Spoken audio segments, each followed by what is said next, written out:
How is it possible that your violin, made out of precious, nice-looking wood, makes a metallic sound? Today we try to understand what creates a metallic sound and how we can solve this issue, eliminating the metallic sound of your violin. Hello, back again. This is Edgar from Cremona, Italy, and we make here great sounding instruments, and I am a maniac when it comes to violin sound. And when I listen to the instrument, I don't play myself, and that's why I never play in front of the camera. Only a few customers of mine have seen Edgar playing the violin, but ones who work here know that sometimes from time to time I take it. Usually when everybody's out of the workshop, then I take the instrument. I'm so happy about it, and then I start playing, checking, trying. And usually the reason that I never became a great musician is because I always hear something which I think I could make better, or I could eliminate, or I want to discover why it is like this. For me, it's of course violin making is a miracle, and all the nice stories about Stradivari and spirit of this and that, and all the great things people have researched about the miracle of violin maker and violin making, and all these recipes and miracle sprays which make the instrument sound perfect. It's all nice to look at, and sometimes there's always something, a truth in the whole story, but it's most of the time it's a very physical, technical issue. It happens pretty often that people have a metallic sound. And of course the strings, as we know, are made with different materials. There are steel strings, so then a steel string sounds maybe a little bit more metallic, but doesn't mean that it's because of the steel string. And so we come to a conclusion that the string, of course, is responsible for the metallic sound, but it's not, as you would believe. The subject that we make this video is because somebody left me an instrument and he said, I'm rid of it. I can't anymore. I'm not as happy with it. Take it. Okay. And I take it in my hand. This is the beauty. It's actually a nice violin.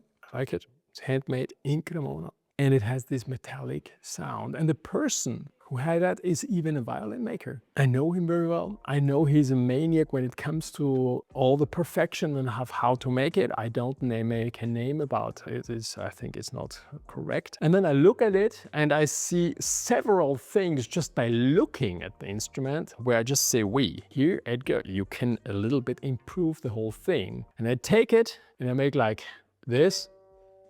And it sounds nice. When I push very little, right? It sounds nice. But when I push a little bit harder,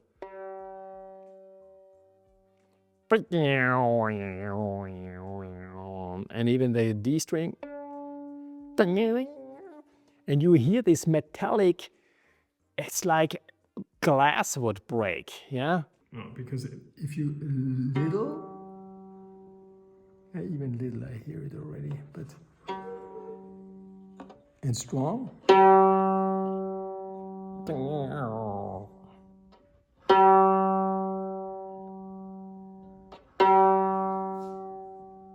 The first thing, of course, you would say that fine-tune the screw or something on the tailpiece or whatever. You look at everything, the screws all fine. He put it this chin rest in order to make it a little bit more mellow sounding. And then I start measuring. I don't agree where they put it, the bridge. I love it to be exactly on a specific measurement. I made already several videos about it. It's a different issue. Again, this has nothing to do with the metal sound post and things like this. Again, it is, you wouldn't believe, it's the upper nut. The channel in the upper nut and the shape of the upper nut, how it is putting the string into the right direction, that it is from the bridge to the upper nut. And there is, on the shape of the upper nut, there is the problem.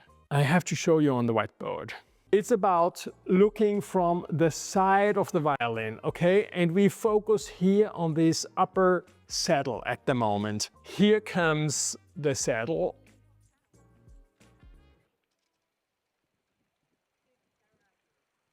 And this is the fingerboard, okay? This is from the side. Here goes the peg box, and here is the neck from here like this, okay? And then here we have here this is the pack box, okay? And we focus here, and here we have a string. Let's say the first string is here probably, and goes up here and comes here to the saddle, yeah? And then it's turning here around and goes here towards the bridge, okay? This is our thing. And this friction which you hear, it's not a buzz, it's more like a kind of a metallic rattle, whatever, you know? And it makes the whole sound metallic. Is just here in this very last part here of the upper nut. You can even, if you look at the string, you don't see any knick or nothing. Your string will not be breaking at that point because it's so smooth getting in here. And this is exactly the problem. Sound-wise, it is better, let's say, if it is breaking always here on the edge, because that shows you exactly the opposite, that it would be here just straight down like this, and here the string would be bent in this. It would disturb your string, it would destroy your string, but it would not make this ugly sound. While if the saddle is very smooth, which actually everybody wants, but then you're risking that there is not enough pressure in this area here. And this pressure, if it's not here in the very last section, it's kind of vibrating. And imagine that if it is perfect, by playing a lot, sooner or later it will return, because at the very end of the string, which is still on the saddle, it's always moving, and at a certain point it's kind of like taking away material in very, very small quantities every time you play. And then at a certain point it starts being loose, yeah, and this loose at the very end here in this area creates this metallic sound. So a perfect upper nut is changing the direction of the string towards the peg, but it should not be so perfect. If it's too perfect, it would make an ugly sound. So you have to make it a little bit bent in that area, not too much, otherwise your string is going to break all the time. Now that I explained you where the problem is, exactly on this matter, we have to go to the workshop, we lose one string one by one, and we change the shape and the direction of this channel of these specific two strings. No need that you take off all the strings and you shape everything different. And this is not exactly how I would make the upper nut as its shape, but now we focus just on the channel in here. And here there must be the last millimeter where it is a little bit not touching. Actually you could, I can see it at the very, very last part is not shiny. You can just go into it and you just take away where the string touches, and in the area where it doesn't touch, you don't file anything, okay?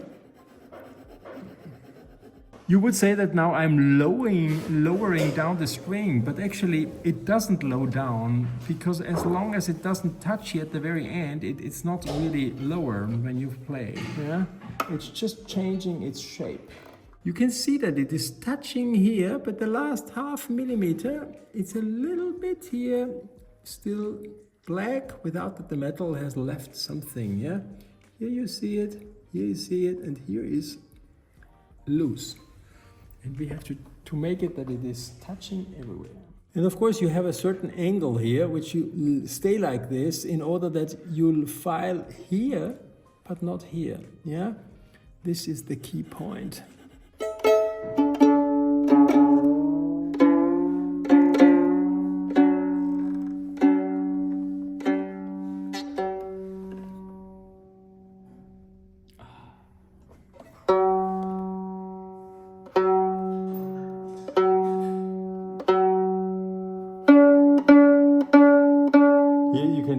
That it's still rattling and metallic, and here it's not anymore metallic. Now that everything is done, we put some pencil on it. Yes, now at the very end, so then it is smooth, so running well. A little bit here.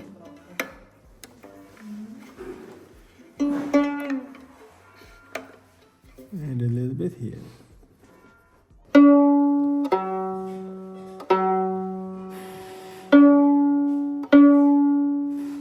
Not metallic anymore. Yeah. Very good. So now we finished all that and it doesn't sound anymore like this. It sounds perfect. Now you would say this is all. No, it's not all. Because you out there have the problem even on the rest of the fingerboard, right? And you say, yeah, some tones are metal and some not. And this is just the same issue from here in all these positions, which shows us very clear that the shape of the fingerboard needs to be made in a more clear way, that it has to be hollow in order that when you squeeze down the finger, that underneath it doesn't buzz. It's useless to say that all my instruments, from a cheapest and smallest violin up to the most expensive cello or even economic full-size instruments, they don't have that, because I'm just allergic against these things. It has to be just in a certain way, and it does not a matter of what level of instrument. Something which doesn't cost anything is just move now your finger. You can just squeeze the hype button, and this helps me a lot to be proposed to new viewers. Then just write me hello. Thanks for the nice video. See you next time. Ciao, ciao.